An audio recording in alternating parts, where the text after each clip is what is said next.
What's going on, you guys? Theo here with the big review, back yet again with another King of Fighters All-Star video, and it's Sunday, so you guys know what that means. It means that today is going to be the big review, and the big review for this week is going to be a very, very much requested character, and that is going to be Boss Syndrome Omega Rugal. So before we go ahead and hop into the video, make sure you guys smash that like button and subscribe.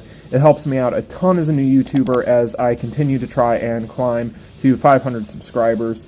So let's go ahead and take a look at Omega Rugal this week and see what just makes him that special for PvE. So, as always, I like to be as transparent as possible, so before we get into the review itself, I do want to preface some things. So, first and foremost, for those of you who are not aware, in Championship this week, it is Ladies' Week, so unfortunately, I am not going to be able to bring you guys a detailed card breakdown / damage breakdown for each card set, nor am I going to be able to bring you a detailed damage breakdown or breakdown on the skills in general for the training area, because unfortunately, obviously, being that it is Ladies' Week, I don't have the ability to do so this week, so I am going to be putting those things in a separate video, hopefully next week. If they get rid of the Ladies' Week and let us use the boys again, I will make sure that I get that done for you guys. So I will still kind of go back to the old-fashioned way of showing you guys kind of card recommendations just based on my experience, but I did want to make sure to be as transparent as possible that I let you guys know that unfortunately I could not do those things this week for you because of that reason.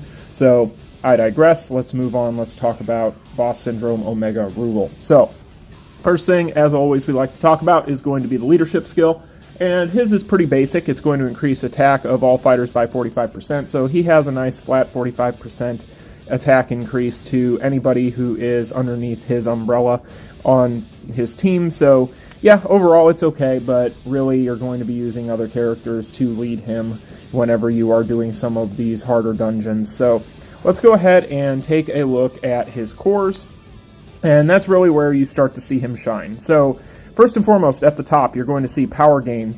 It's going to be 30% power charge rate increase on his kit, which that alone is huge, and you'll see in a lot of these clips he's able to fire off his finishers quite a bit, so that is going to help him out a ton in PvE. But let's talk about his two exclusive cores, the first one being the King of Fighters 95. He becomes immune to stun and deals bleed damage equal to 80% of his attack to the target upon landing a skill, and there is no cooldown. There is really no prerequisite to this. It's just dealing a flat 80% of his attack to the target upon landing any skill. So overall, that right there is probably his best tool in his toolbox, in my opinion. We knew this coming into this character being released, and I was kind of holding out with those translations to ensure that they were correct, because it seemed like it was going to be a pretty broken core, and it really is one of his best tools, like I said. So very, very strong core. Moving on to Omega Rugal Syndrome. He decreases the target's damage dealt by 25% for 7 seconds and increases their damage received by 25% for 7 seconds upon landing an active skill. That's going to have a cooldown of 20 seconds. And then he is going to have the Boss Syndrome exclusive core, which is going to obviously grant him 1% power every 0.3 seconds in guard stance. And then finally, his PvP exclusive. He gets super armor for 2 seconds when accumulated attack received, guard included, reaches 5 times with a cooldown of 20 seconds. So basically, he is going to be able to stop juggles and combos with his super armor core, and then he's obviously going to have the power charge rate on his guard, both of which we talked about with Orochi when we did that review last week. If you guys have not seen it, make sure that you go ahead and check it out. There should be a card popping up on the screen. But yeah, overall, very, very strong cores and a very strong character in general. So let's go ahead and move on to his skills. So as far as his skills go, we'll start with the S1. That's going to be Kaiser Wave. That's going to increase his attack by 35% for 5 seconds. And then you will notice he has a PvP exclusive here, and that is going to disable the target's roll for 3 seconds when a successful skill, guard included, ends. So kind of breaking that down there, he is going to increase his own attack by 35% for 5 seconds, and then being able to disable the target's roll for 3 seconds even when he is guarding is very, very strong. Yeah, very good. I am a big fan of that. If you do not already know, and as I always tell people, we don't necessarily cover a whole lot of PvP on this channel. However, I will say that in PvP, from everything I've heard, everything I've seen, all the people that are big into PvP that I talk to, he is an absolute stud. So, very, very strong for him. Now, let's go ahead and move on to his S2. So, his S2, we'll go ahead and take a look here, is going to give him Hyper Armor, which is super armor and damage immunity for 3 seconds. And then he's going to have a 40% chance to reset the cooldown, his cooldowns upon a successful attack. That's going to be on an 18-second cooldown, and this can be used while being attacked. So it's an interrupt. He has a chance to reset his cooldowns, and he has Hyper Armor on his S2, and it's stacked. Yeah, so very, very good skills overall so far for him. He's a monster. He's a monster. We'll talk about more about it here, but very, very strong. So moving on to God Press. So God Press is going to increase his attack by 27% for 10 seconds, and then he has another PvP exclusive. He has a 60% chance to remove the target's Super Armor or Hyper Armor upon landing a skill on a target with Super Armor or Hyper Armor. So again, very, very strong for PvP. Being able to remove Super Armor and Hyper Armor is an incredibly strong asset in PvP. And overall, being that God Press is already one of the better skills in the game overall, and was specifically very strong on the original Omega Rugal that we had. Yeah, overall, very, very good. Great skill, and it is one of your go-tos in PvE as well. So those are going to be his skills. They all have very generous cooldowns on them. Let's go ahead and go into skill preview and check them out. So, when it comes to his skills, from everything that I've gathered in the testing that I have done, he is going to have OTG on pretty much all of these, from what I can tell. Again, without being able to go into the training area, it's a little bit tough to gauge these things 100%, but from everything I've gathered, that is going to be the case. You see his Genocide Cutter here that is going to give him his damage immunity. There's his God Press, which has a very nice animation at the end after he drops them. And then moving on to his specials. So this is where Rugal has his biggest weakness, in my opinion. So this one here is a grab. Grab supers are always kind of, they're not ideal. And the reason being is it's very tough to grab specific bosses in specific dungeons. It doesn't tend to work on a lot of characters. So unfortunately, he is going to get docked points in the video just a tad for his supers. As you see, his 3PG finisher for his card option. That's a very strong skill for damage, but unfortunately it too is a bit weak. Reason being is it is very common for this to kind of get to a point where characters kind of roll through it or kind of walk past it or whatever the case. I'm not sure exactly why those things happen, but it does tend to, like for instance, against Immortal Vulcan, which if you guys didn't see my video on that clear, he was obviously the MVP and the reason I was able to get through that dungeon.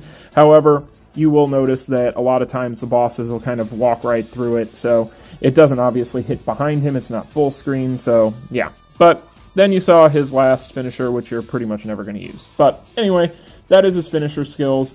Overall, probably on his kit, his weakest asset overall, I will say, but even then, when you're talking Omega Rugal here, I mean, you're splitting hairs. It's a very small price to pay for the power you're getting with this character. So, moving on, we're going to talk about his attachments. So, I have a full set of Boss Syndrome stones on him.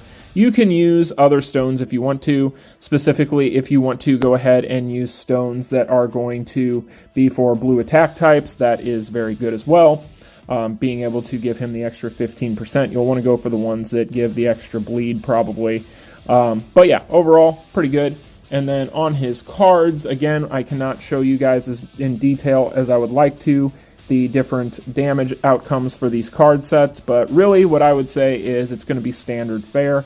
If you want to go ahead and use Old Reliable, which would be a Leah set, go right ahead. That's going to treat you real well. If you want to go ahead and use an Akane set, you can go ahead and do that as well. And I am a little bit biased towards this set here, which is the Transcendental Being set. It's a tough word to say. Very, very strong on him for specific things, but my opinion on cards is always that they basically depend on what mode you're in. There's obviously going to be best in slots for a lot of different things, and it really just comes down to what you're trying to accomplish. Option cards I try not to get too much into for that reason, but you will be able to get some key benefits from using his option card here, the Meaning of Hell, because it is going to be good for 2 of his 3 skills. So overall, very strong, and I would say that Immortal Successor is also going to be very strong on him as well. It's one of the best option cards in the game, in my opinion. So that is going to pretty much be the card setup. Like I said, in a separate video when I'm able to do so, I will go ahead and bring you guys kind of comparisons. I actually wanted to do a review on the Transcendental Being set this week as well, but unfortunately, being that it was so restrictive in the training area, I was not able to do so. But yeah, we'll do that all later on, but those are going to be some card recommendations for him. It really just comes down to what it is you're trying to accomplish. Another key thing I wanted to bring up about him that is going to donate a lot to how highly he scores for PvE is going to be the fact that he is a blue attack type. So being that he is an attack type, he is able to take full advantage of key leadership skills such as Orochi, who is going to buff his attack a ton. And as we all know, Orochi, when it comes to generalist team comps, is one of the best in the game, and to this day, one of the better leaders, period. So very much so able to take advantage of that. He's also able to take advantage of Paul's leadership skill. So yeah, overall, very, very good. And yeah, his kit, his overall build, very strong. So let's go ahead and get into the review and talk about his abilities and get more in-depth on how he performs in specific instances. As always, guys, let's go ahead and start with mobbing. So when it comes to mobbing for Omega Rugal, he's very strong at it because of the damage output that he is able to keep up. However, I will say that he does have some flaws here. So you'll probably be able to see it somewhat in these clips. However, I am getting pretty good at working around them. But you'll see, like, for instance, right there, he splits mobs quite a bit. He doesn't have the most generous XY axis in his kit. So being that his XY axis isn't the greatest, I do have to dock him a bit in this regard. Unfortunately, like, for instance, in Reviving Hell's Dungeon, when it comes to the bots, the stun lock bots, he tends to, unless you are just using your finisher to annihilate them like I do here, they can sometimes cause him a bit of an issue because he's just going to fly right through with, say, for instance, God Press or using Genocide Cutter. He's going to miss them and then he'll get stun hit, which doesn't make him a perfect mobbing candidate. However, it's kind of a nitpick overall because it is something you can work around, as I said.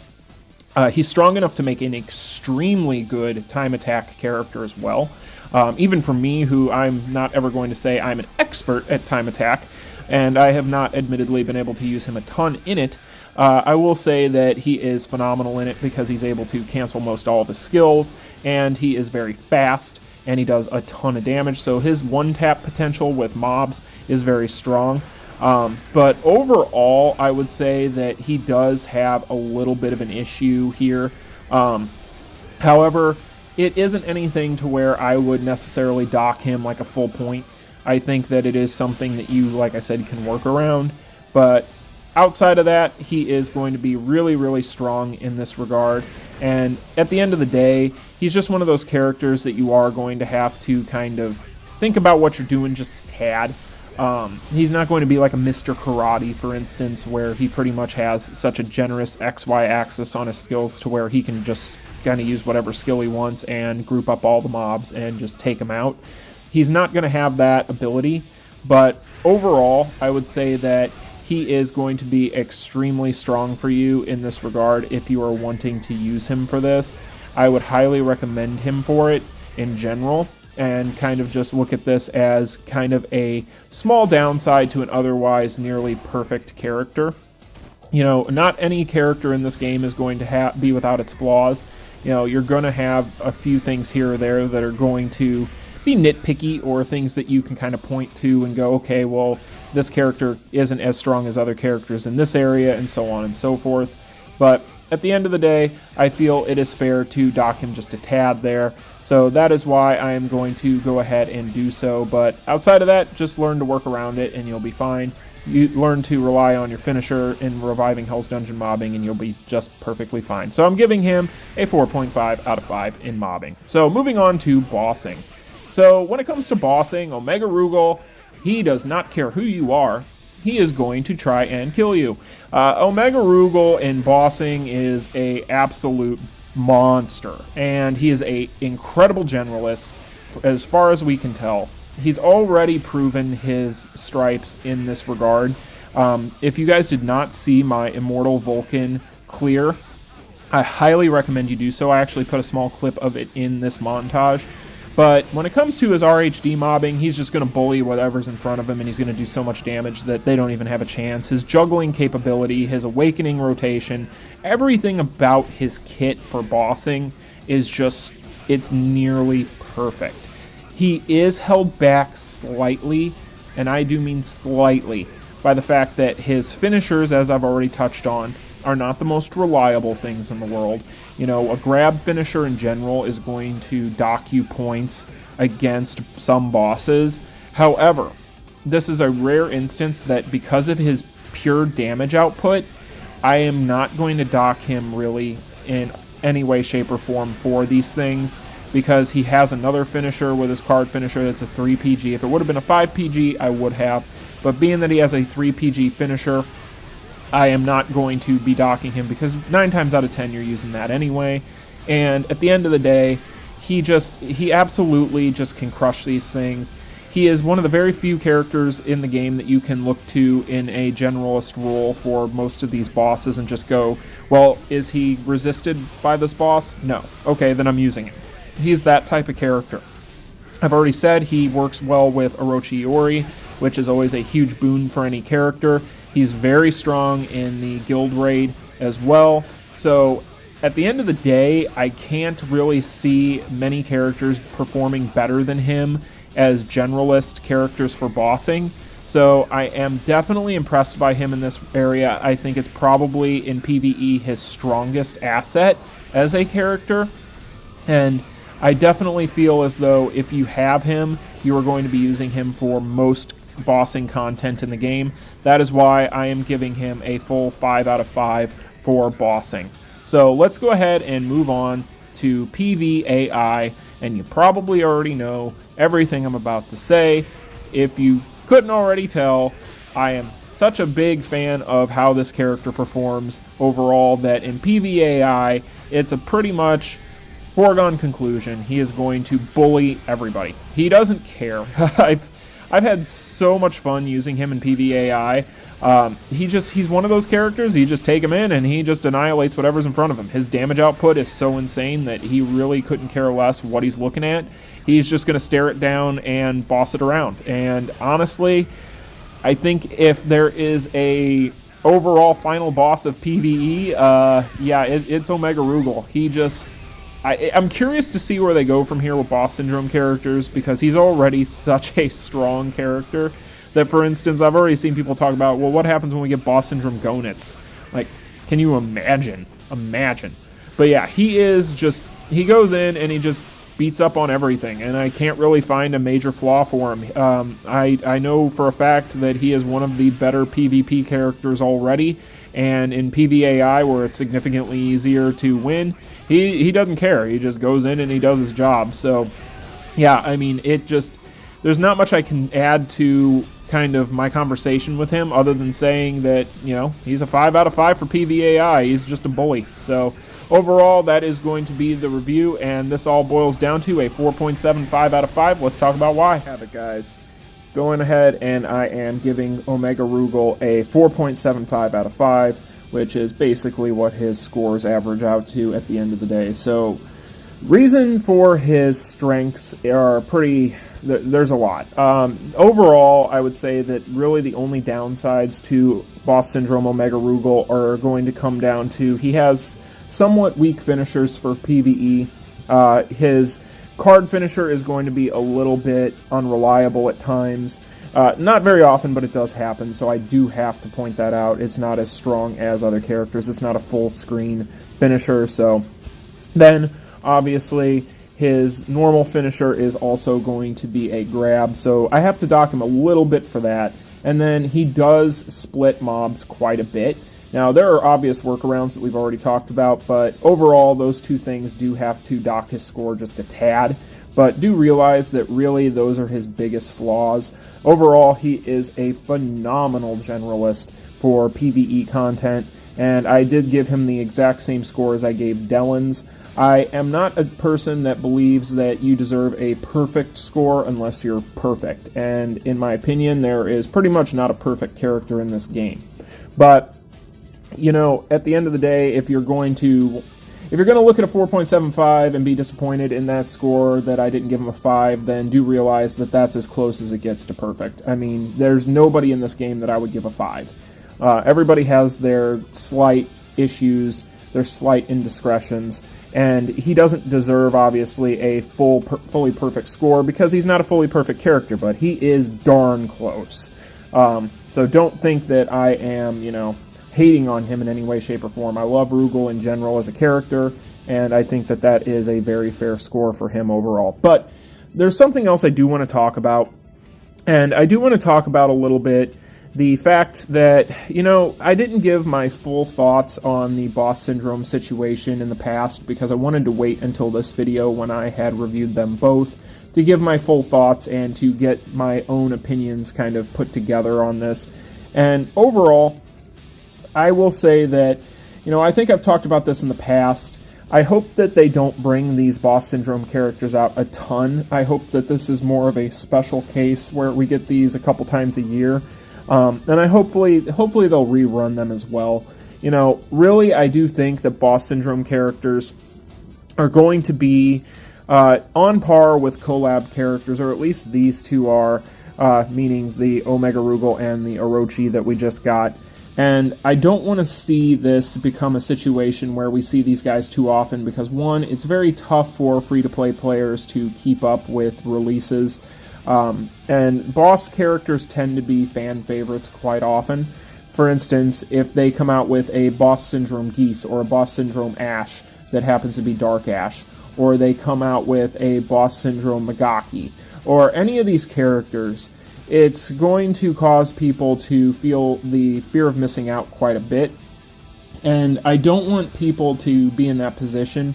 And I also don't want it to become a situation where it discounts the unified banner and kind of makes it to where the rest of the King of Fighters characters are just viewed as lesser than inherently upon release. I want this to be more of a special case situation.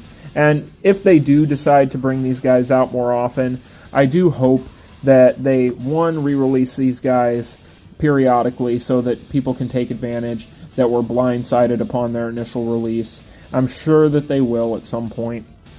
I think that they probably make too much money off these guys not to. And yeah, overall, I don't want it to be a situation where we're already kind of clamoring to say for collab characters, especially after now we know that they're going to start doing imprint stones specifically for these characters and things of that nature that are going to make them absolutely busted.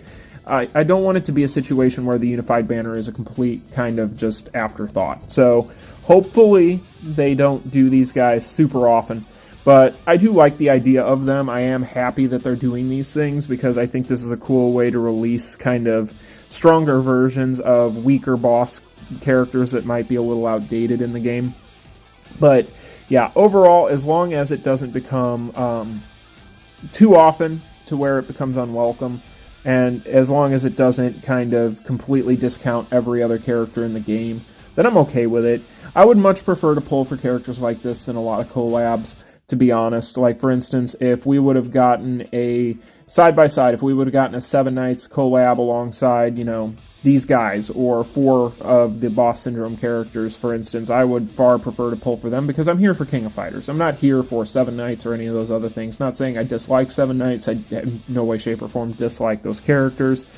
But I would far prefer to be pulling for these types of things. So, yeah, those are my overall opinions on boss syndrome banners. I think that as long as it's not something they do all the time, I think it's fine. So anyway, guys, that's my opinion on Omega Rugal as well as the boss syndrome situation in general. I'm curious to hear your guys' thoughts, so go ahead and leave them in the comment section down below. Make sure that you like, share, and subscribe. I hope you guys enjoyed this review this week. Like I said, unfortunately, I was not able to cover as much as I would like to, considering the situation this week, but unfortunately, that's out of my hands and nothing I can do. And I will bring that all to you in a separate video down the line as a companion piece to this. But anyway, guys, I will talk to you all later. You enjoy the rest of your weekends. I'm out. Peace. Continue.